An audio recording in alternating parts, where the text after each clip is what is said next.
नमस्कार सर्व स्वामी भक्तांना, तुमचं स्वागत आहे माझ्या चॅनलमध्ये. Soul journey with Shri Swami Samarth.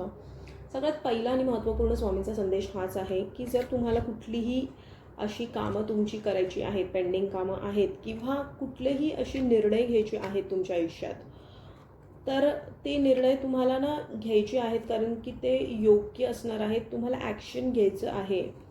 मग ते कुठल्याही तुमच्या ॲस्पेक्ट ऑफ लाईफमध्ये असू शकतं. ठीक आहे, ते तुमचं पर्सनल किंवा प्रोफेशनल लाईफ असू शकतं. ठीक आहे, मेंटल फिजिकल हेल्थ असू शकते तुमची. ठीक आहे, किंवा स्पिरिच्युअली जर तुम्हाला ग्रो करायचं आहे, म्हणजे आध्यात्मिक स्तरावरती पण जर तुमची इंट्युशन्स तुम्हाला काय सांगते ना आतून, तर त्या गोष्टीला तुम्हाला इग्नोर करायचं नाही आहे, म्हणजे काही दुर्लक्ष करायचं नाही आहे. कारण ती गोष्ट तुम्हाला जी वाटत आहे आता ती बरोबर आहे. कारण की बघा, इथे काढलेलं आहे परफेक्ट टायमिंग. म्हणजे काय की आत्ता जे तुम्ही निर्णय घ्याल किंवा आत्ता जे ॲक्शन्स घ्याल ते तुम्हाला लाँग टर्म सक्सेस देणार आहे. म्हणजे काय, तर तुम्हाला छोट्या मोठ्या गोष्टींमध्ये तुम्ही अडकलेलं फील नाही करणार. तुम्ही डायरेक्ट एक झेप घेणार आहात तुमच्या आयुष्यात, ते कुठल्याही बाबतीत असू दे. बघा, जर तुम्ही लग्नाच्या बाबतीत काय निर्णय प्रयत्न करत आहात तर तेही तुम्ही घेऊ शकता.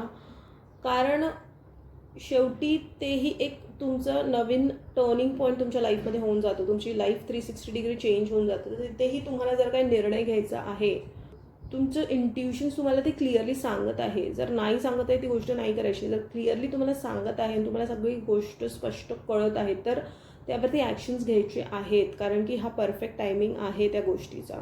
ठीक आहे, ह्याच्या व्यतिरिक्त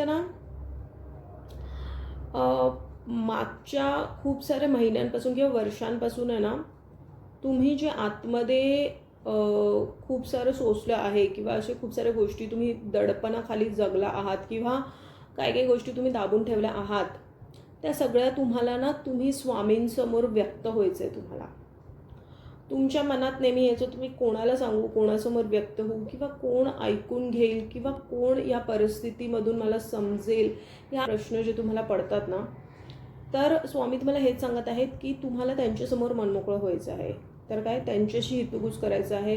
रोज तुम्हाला 10, 15 किंवा 5 मिनटं त्यांच्यासाठी काढायची आहेत. त्यांच्या फोटोसमोर, मूर्तीसमोर, जी कुठली प्रतिमा आहे तुमच्या घरात स्वामींची, त्यांच्यासमोर तुम्हाला बसायचं आहे शांतपणे.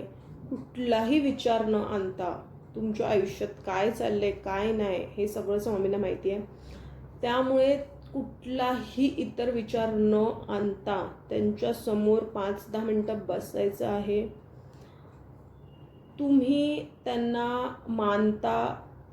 जर तुम्हाला असं आतून अंतर्मनापासून वाटत आहे तर तुम्ही त्यांना सर्वस्व माना, म्हणजे समोर व्यक्त होऊ शकतो. तर स्वामीच तुमचे मायबाप आहेत, स्वामीच तुमचे भाऊबंधू आहेत, स्वामीच तुमचे मित्र आहेत, स्वामीच तुमचे आजोबा आहेत, स्वामी तुमचे एक खेळकर मित्र समजा. म्हणजे स्वामींना सर्वस्व माना आणि त्यांच्या पुढे नतमस्तक होऊन तुम्हाला जे काय व्यक्त व्हायचंय, 4 लोकांना ती गोष्ट सांगण्यापेक्षा स्वामींना सांगा.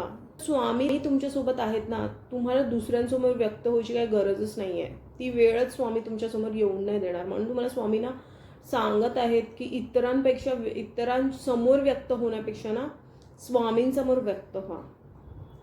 आणि स्वामी तुम्हाला असे काही मार्ग दाखवत जातील जे तुम्ही स्वप्नातही विचार केलेले नसतील. म्हणून काय, तर मागचं जे पण झालेलं आहे ती पाटी कोरी करा आणि आयुष्याला एक नवी दिशा द्या. एक नव्या उमेदीने आता गोष्टींची सुरुवात करा.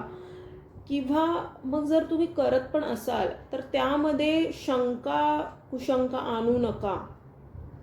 आणि एक अशी व्यक्तिमत्वामध्ये तुम्ही आता तुमचं निर्माण होणार आहे किंवा होत आहे जे तुम्हालाही कदाचित कळतही नाही आहे. तुम्ही साधं जेवणही करत असाल ना, पण ते पण आता तुम्ही बघाल की तुम्ही खूप आवडीने करायला लागणार आहात, म्हणजे तुमचं मन लागणार आहे. तर अशा काही गोष्टी, छोट्या छोट्या गोष्टीमध्ये इतका बदलाव तुम्ही बघणार आहात ना स्वतःमध्ये. तर हे कसं होणार आहे माहिती आहे, हे जेव्हा तुम्ही स्वामींशी जुडाल, जेव्हा स्वामींची कनेक्शन बनवाल, जेव्हा स्वामींची हितगुज कराल, जर तुम्हाला असं वाटत आहे की कोणासमोर व्यक्त होऊ नाही शकत तुम्ही, तर स्वामींपेक्षा सुंदर साथ तर कोणाचीच नाही आहे. म्हणजे ज्या अर्थे स्वामींनी जर तुम्हाला जवळ केलं आहे, जर तुम्हाला स्वामींच्या नामाचा ध्यास आहे, स्वामींचं नाव सतत तुमच्या ओठात असतं किंवा स्वामींचं करायचं मन करतं, तर हे सगळं स्वामींमुळे होत आहे. मग त्यांच्यासमोर तुम्ही व्यक्त व्हा. तुम्ही जर त्यांच्यासमोर व्यक्त झाला, तुम्हाला कोणाचीही गरज नाही. मानवरूपी शरीराच्या समोर व्यक्त होण्यापेक्षा त्या शक्तीसमोर आपलं मन मोकळं करा. जी शक्ती, जे ब्रह्मांड नायक म्हणजे जे तुम्हाला चालवतात आहे, तुमचं शरीर जे चालवतात आहे, तुमचे श्वास जे चालवतात आहेत, त्यांच्यावरती पूर्ण समर्पण ठेवा आणि त्यांच्यासमोर आपलं मन व्यक्त करा. आणि मग बघा तुमचं आयुष्य कसं बदलतं ते. ठीक आहे. तर हाच महत्त्वपूर्ण संदेश होता आजचा स्वामींचा. जर हा संदेश तुमच्यापर्यंत पोहोचला आहे तर तो स्वामींनी पोहोचवला आहे. असेच महत्त्वपूर्ण स्वामींचे संदेश बघण्यासाठी माझ्या चॅनलला सबस्क्राईब करा. स्वस्थ रहा, स्वामींच्या नामात आपलं मन रमून राहा आणि कोटी कोटी धन्यवाद हा व्हिडिओ बघितल्याबद्दल.